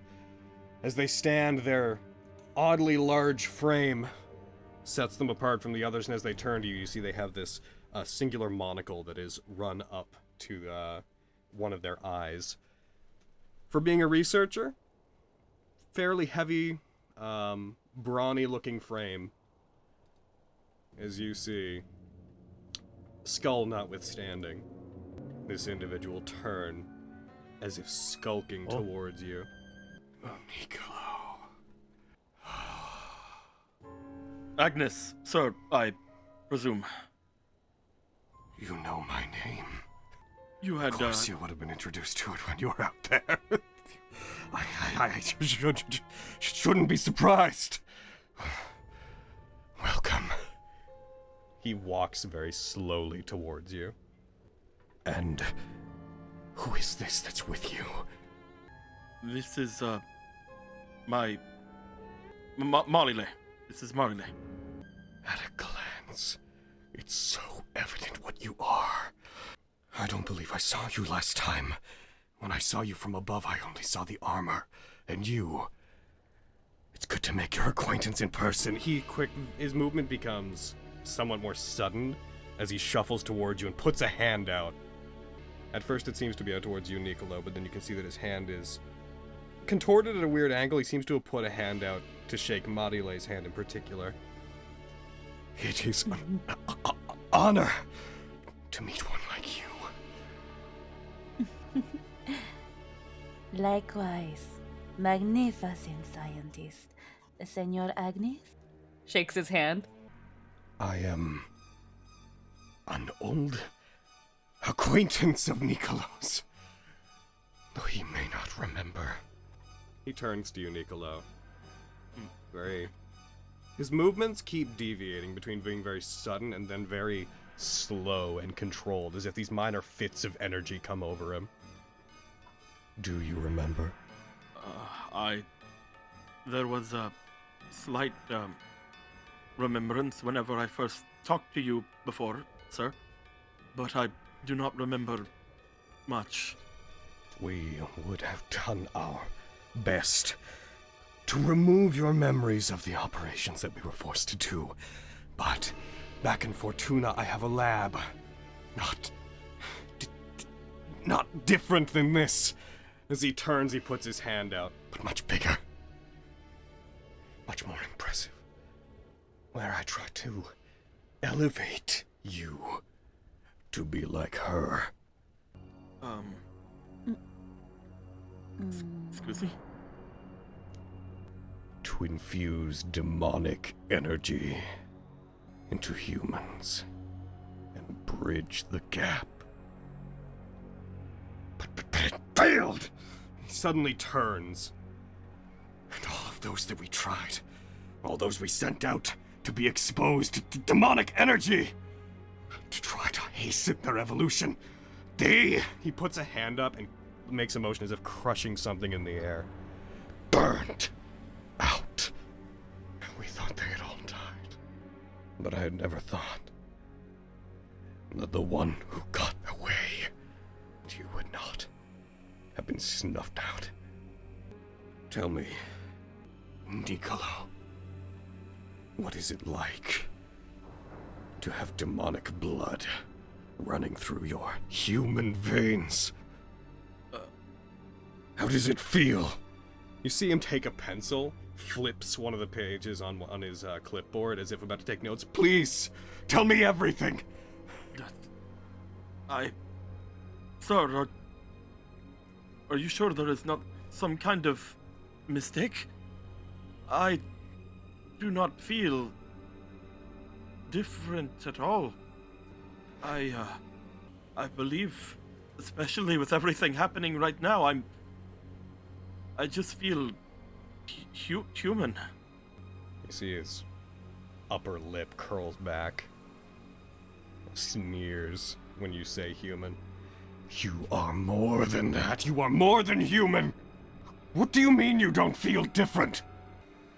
Perhaps it is because my memories are wrong, sir. We would never have changed or affected anything after you abandoned us, after you fled. Your memory should be fine. Are you sure you don't feel anything? You should be better than us.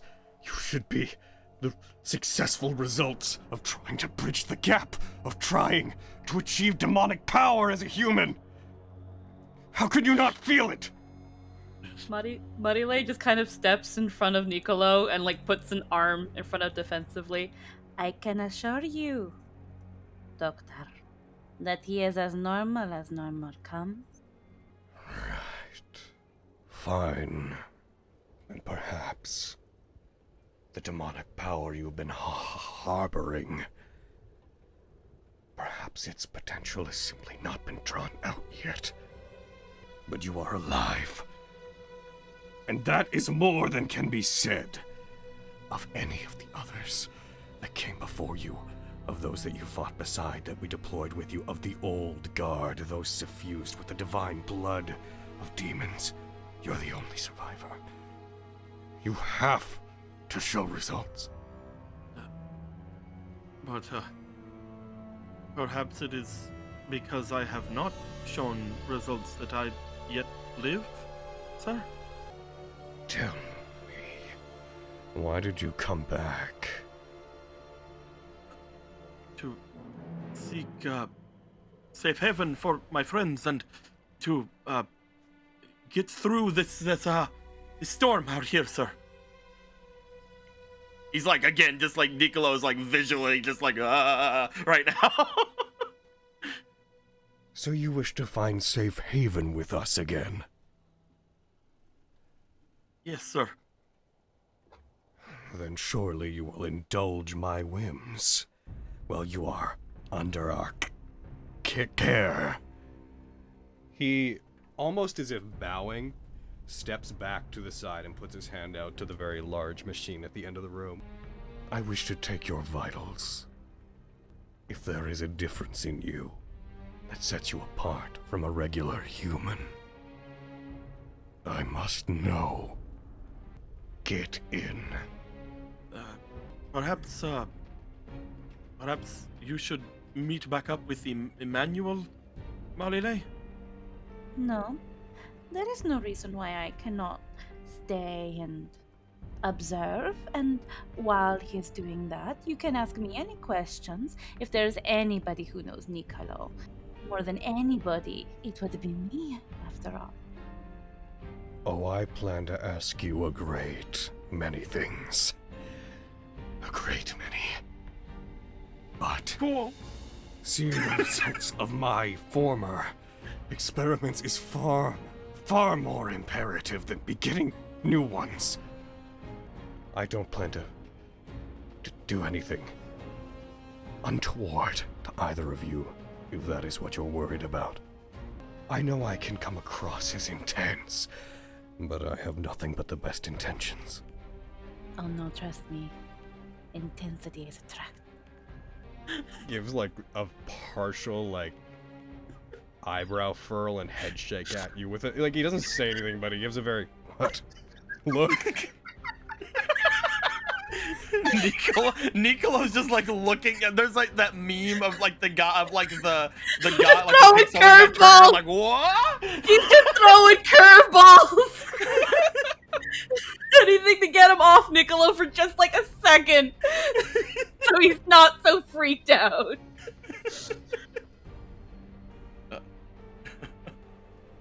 You're right, sir. It's just vitals. If you would, yes, answer any questions that he might have, Marile, and I'm sure it won't take no time at all. Of course. The equipment here was prepared with the intention of scanning any demons we may have found, but it will serve to see if there is any difference between you and one of them. And by that, I mean an overlap. And if you are, he like goes behind you, curls his fingers up around your shoulders and starts leading you towards it. And if we do find a difference, you should know you will have meant that research into finding a new breed will have taken its first steps. You will be the first of a generation within the Order who is closer to Sparta than any who came before them. Isn't that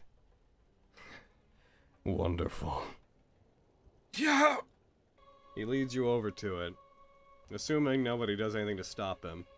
Puts you in the middle of that semicircular section of machinery.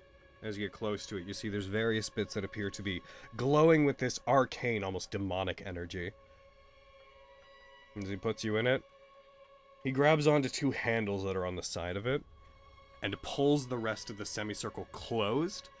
These glass doors clang together, and you see him take a latch that's on one of them and pull it over the other. There's the sound of an airlock tightening as the, effectively the tube that you're now in seals. And he takes several steps back, but before he does, he puts his hand against the glass and looks at you for a moment with this insane, fond look of adoration. Thank you for coming back.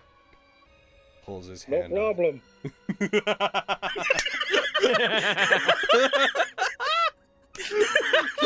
He pulls his hand off, takes a step back, and as he does, he strikes a piece of machinery that's behind him, and you see this field of light appears. You can see through it, but effectively this barrier of light runs across the room, separating the section with that from the rest of it. A precaution, in case we uncover something that is dangerous. He looks over towards Marile very vindictively. You understand, I'm sure. Of course. Though I believe wholeheartedly that if anything were to happen, Nicolo wouldn't hurt me. He has a weirdly nervous look, like he doesn't really know how to respond to that for a second, looks to you, then to like another Order member in the room, and just has this, oddly, for how controlled and deliberate he's been, he has just this moment of, a lack of direction. Probably not.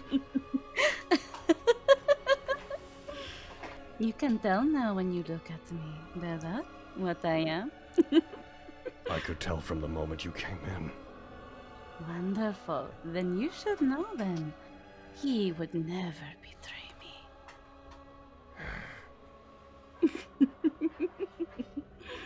So no matter what happens, I'll be fine. Doctor. Niccolo! Yes, Doctor. Try not to move around too much. Okay? I need you to remain as still as possible. He begins operating the machinery. This faint charging hum begins to light up as small little sensors begin to light up inside the machine that you're in, Niccolo. You feel the air thicken. It becomes very, it's almost like you're swimming for a moment. Like, it's difficult to move around. You can, and like, it wouldn't require you, like, you're not worried about it, like, holding you in place, but it feels like air pressure is pushing inward and making it hard for you to move or to resist any kind of movement that you make. The pressure changes. I think some anime noises in there. Got it. The pressure changes. The lights seem to flicker on and off randomly. You see small ones begin to scan you. At one point, you feel as if the air pressure like pulls one of your limbs out to the side. Not in a intensely aggressive way, but it seems to be repositioning you slightly, as if the pressure inside was prodding you, was examining you, as if it was physically taking note of the shape of your body, tension of your muscles. You see bits scan your eyes. The whole process takes a while. I'm sorry, is this seat taken? And then just plop on lap. As you do, his hands just go up, and there's a moment of confusion from him as he's like, What are you doing? I'm sorry, there's no chair for me to sit on, and it seems nice and comfy. I'm busy. He abruptly shoves you off of him. Aww. If you're going to be disruptive, wait outside. The floor is fine too, but I'll make sure not to touch your toys. It seems you've brought a devil arm back with you as well. Like, looks to his cloak. Where did you get that? A powerful demon was fought, and we secured it from it. What sort of abilities does that possess? What sort of demonic powers has it bequeathed upon you? Movement through shadow. You are different. I knew it. I knew it! He stands up relatively suddenly, enough that the chair just falls back, walks over, hits a switch again, turns off the light, and he presses himself up against the glass. You feel the pressure inside beginning to dissipate. As he gets close to you, his fingers splayed on it. You are! You're different! You're not a human! I knew you weren't! It worked. I don't know why it hasn't awakened yet, but you possess the power of a human and of a demon. You should be able to awaken it. Try. Try? Try! I don't know what you want me to do! As you say that, he pulls back one of his hands and slams his fist into the glass. Do it! You are the bridge. You are what our order has been working towards. You are the next step towards what Lord Sanctus wants. Prove to me. Prove my research was a success. Do it.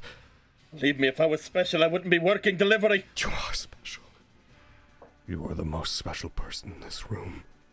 The mind of a human. The conscience. The fallible of a human. The intelligence, but mixed with the power of a demon. You are so much more than you think. Do you not think, Doctor, that there is no way to trigger it? An emotional response? A state of shock?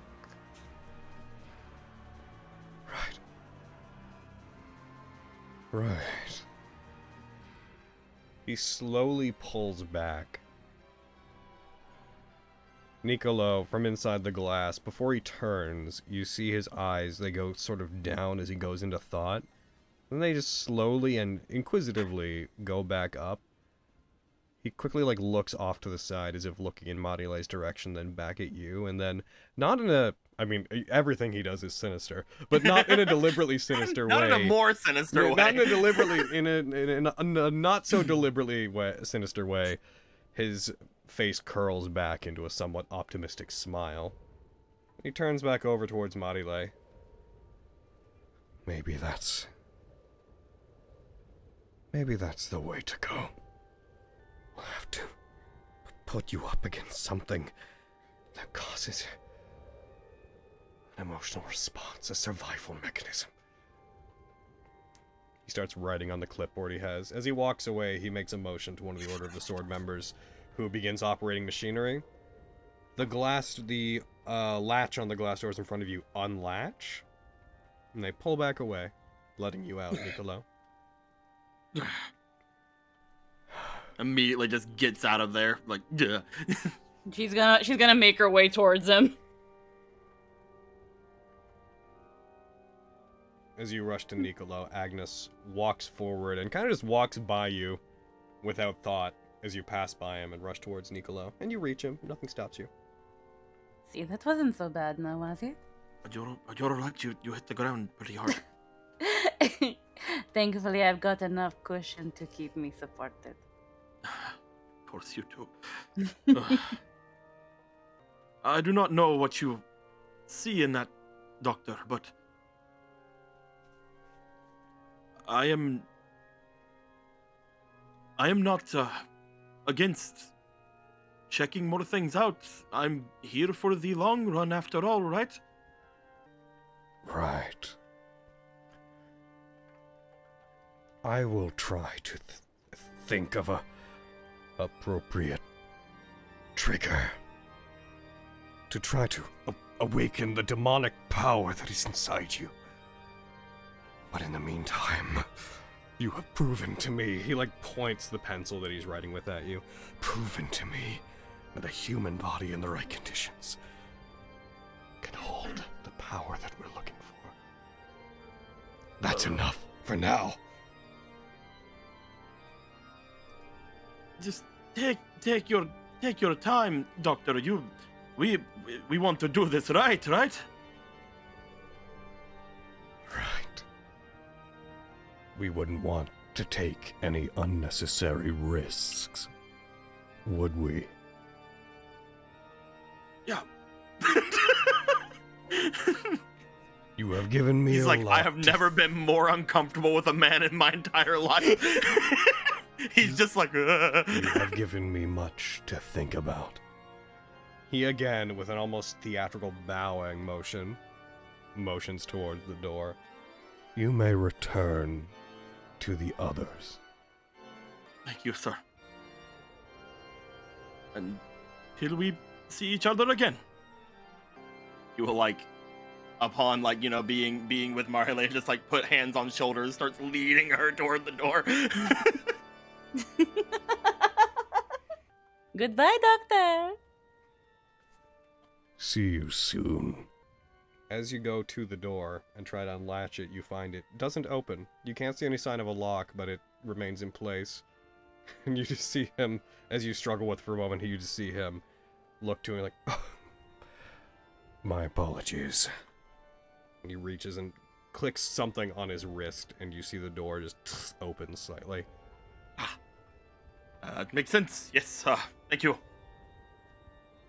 Goodbye again. Steps out. As you step out, you step by Credo, who's continuing to wait. As you do, he looks towards Marile in particular, and his eyebrows raise with an incredibly deliberate told you so like, sort of look. Oh, he was fine. You can see your way back to the others, right? Yes, sir. Should we, go to pick up Manuel or Gino on the way? I'll go get them and send them back to you in a minute. All right. Thank you, sir. Thank you. Let's go. You as you head off and you head out, and the slow, metered footsteps of Agnes see him out of the room, and just as you're about to exit and leave through the doors, you hear the faint echo of just the words, Credo. It is as we had hoped. Tries not to exclaim immediately because he knows that there's more of the SOAR members right there. He's like, let's just go back! Let's just go back and see our friends! Arden and Theo, what are you guys up to? As you know, The others are being thrown into a jail, a big containment unit, being experimented on, and then we just cut to you two just like loafing on the couches, just starving. Have any, please? Okay. As soon as they left and as soon as the door was locked again, Theo gave it like 30 seconds, and then she ran back to the boxes and started just pushing them over, trying to get to whatever the fuck the female statue was, because she's got to know. What are you looking at? The statue! There's a statue back there. I don't know if it's like one of the goddess statues, but I gotta know. They told me not to, so now I have to know. Can I see it from like the little space that she's already made? As you continue pushing them out, I'd say you'd have enough time that you push them through, and you reveal what does look, at a glance, to be standing from the bottom of the from the floor to the ceiling, what appears to be a god. It is a goddess statue, but it's a bit different than usual. Okay. Instead of holding the large hourglass on its shoulders like it normally does, there are what look to be a series of other individuals, also statues, along its base that are reaching up towards it, reaching up towards the cupped and outstretched hands of the statue. And you can see the test of the goddess face that normally appears, that you would normally make contact with to initiate the tests. Normally the one that appears like as Mercury. It is evidently there. It is in the hands of this statue, as if being offered to these clamoring smaller individuals. But it is not made of the same flowing mercurial material that it normally is. It appears to just be made of stone. What do you think that means? I have no idea. Maybe the ones at the bottom are like people like us who are like, give us the test and make us strong and stuff like that. I don't know. Maybe. Probably shouldn't go about touching it until the others are back, right? I kind of want to touch it though, don't you? Oh, I really want to touch it. I know. What if I just... Wait, because we have, like, a choice? When it's, like, fucking... When we boop it. There'd be, like, a choice to do it, right? So I guess we could touch it, yeah. We could touch it. Just curious paper, what scissors. the statues on the at the base of it represent, Yeah. I guess. From what I can gather, it probably has something to do with just the actual test itself. Has something to do with it. What it specifically means. Nah, can't rightly gather until we're actually in there. Which we should wait until the others come back. If they come back, hopefully they come back alive. I'd like to touch it.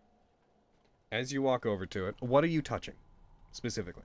I guess the you said the main statue's got like its hands cupped. Yeah. Right? Like cupped as if it's cupping like water in its hands and offering it to them, but instead of water, it's a stone relief of that mercurial face. I'll touch that. You do, and nothing happens. That's not good. I touched that thing. Didn't work. Oh, how many mini statues were there? There are 6. Okay. All right, I figured out what to touch. I don't know. This is just a feeling I get, but I feel like if we touch one of the mini statues there, it'll start. Ah. I could be wrong. I could be horribly wrong. And if we touch it, it'll just give us the normal spiel. And we just have to press further into it to accept it. But I'm also getting the feeling like if we touch it at all, we're starting. We're just going in. We boop it and we're booped in. Yeah. I don't know. I could be wrong. Could be totally off base, but I don't know. That's just a feeling. Credo seemed like really annoyed. Always like, don't touch that, you know? So, Right. like, don't move those. So they're hiding this thing for a reason. Maybe they're like, they are. because, Maybe some of their other order members touched it and they went in and never came back out. Don't we like pop out though when we die in there? Yeah, we do. Well, yeah, but If you win, maybe. it's true. We've never lost. Yeah, no, we've never lost. So, Fuck. Maybe that's what like the stone people at the bottom mean. Is like those are all the people that have died inside. They become part of the statue. maybe. Oh no. Not entirely convinced of that. No, but- it's just a theory. A game theory. A statue theory. A statue or a game theory. theory. Mm-hmm. Thanks I don't for know. watching. I There's checked the fuck office all over that- there. There's nothing else. Nothing really in there. I even checked for secret compartments, but there's nothing. It's just a communal office. That's so boring. Alright. Well, Nothing to do Up to but you. hang out, I guess. up to you, Smarty Brain. What were we doing? What do you feel like doing? I don't know.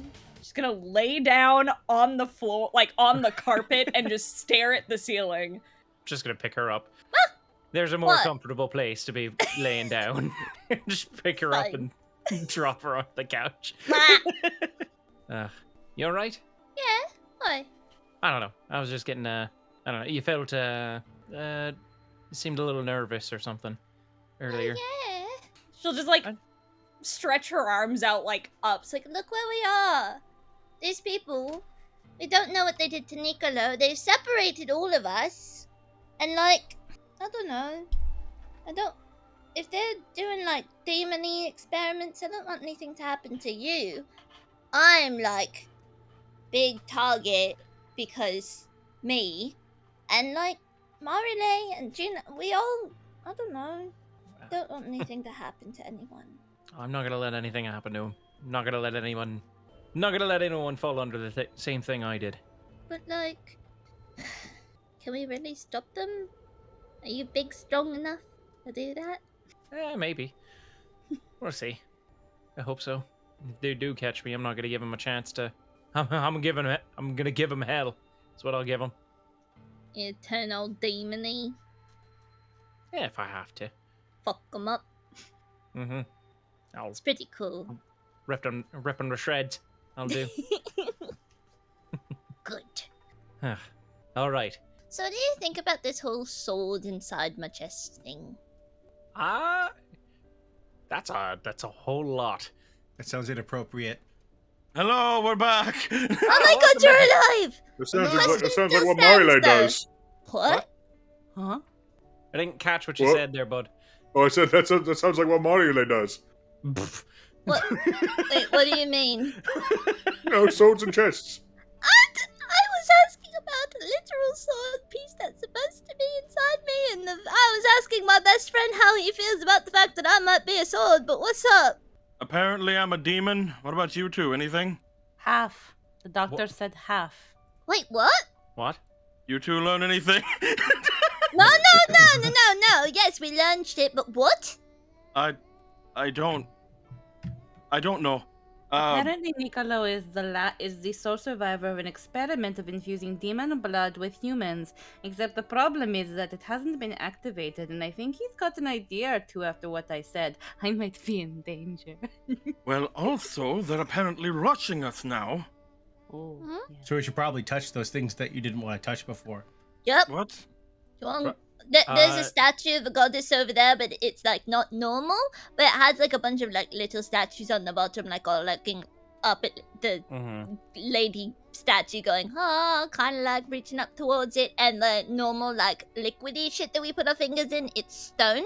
And we touched that, and that didn't do nothing. But we're thinking that if we touch the small ones, And you're then thinking something that will happen. that is where General Credo told us not to go, correct? Yep. You want to touch it? I do. If we're gonna touch it, now is the best time because it seems as if he is going to be coming to us very soon. Lock the All door right, let's get and to let's touching. go. Get to There are touching. exactly 6 little statues too, so that works out. Get to touching, Harden. I said get to touching the statue. Boop. Yeah, get to touching. Niccolo just like walking over, defeated at this point.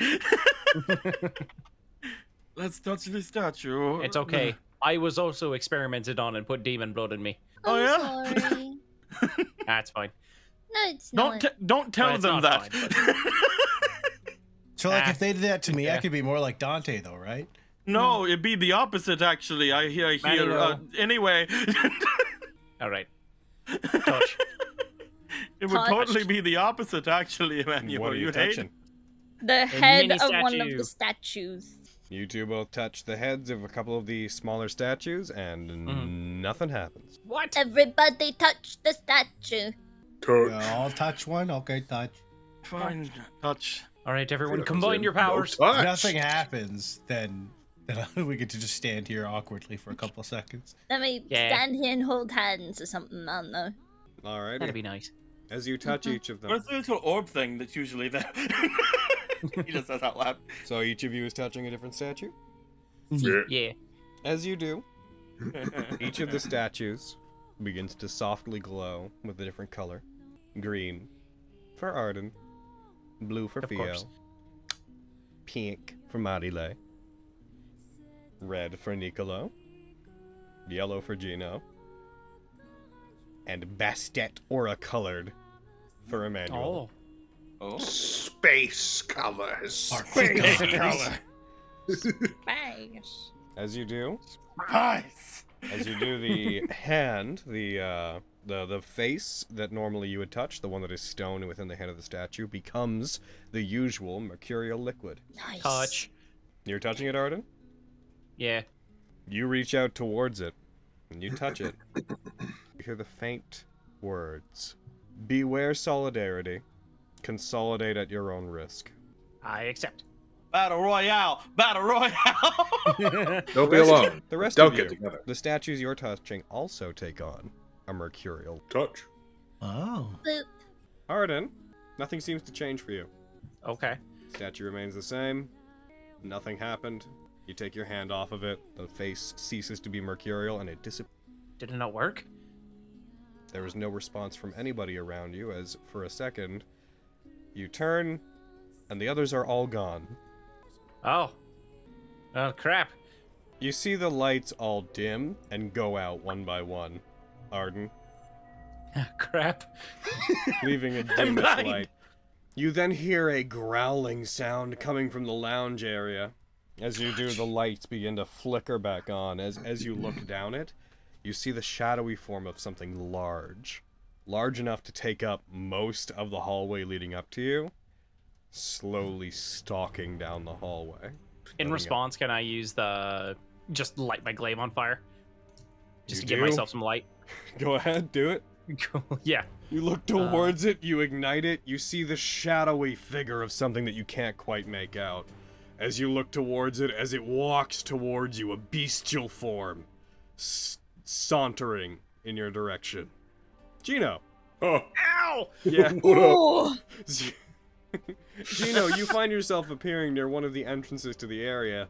1 second you were looking at Arden, the next, you were over there. Emmanuel! You find yourself 1 second looking at Arden, the next second being at the end of the boring hallway. No! Theo, you find yourself near the entrance down the hallway at the front of the building, standing in front of the doors.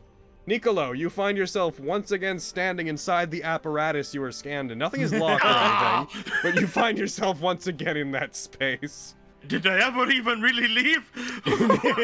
And Niccolo, or not Niccolo, sorry, Marile, you find yourself popping in at the base of the ladder where you guys climb down from the top of the roof.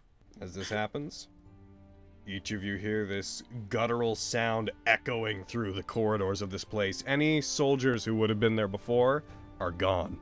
Hey, we did it.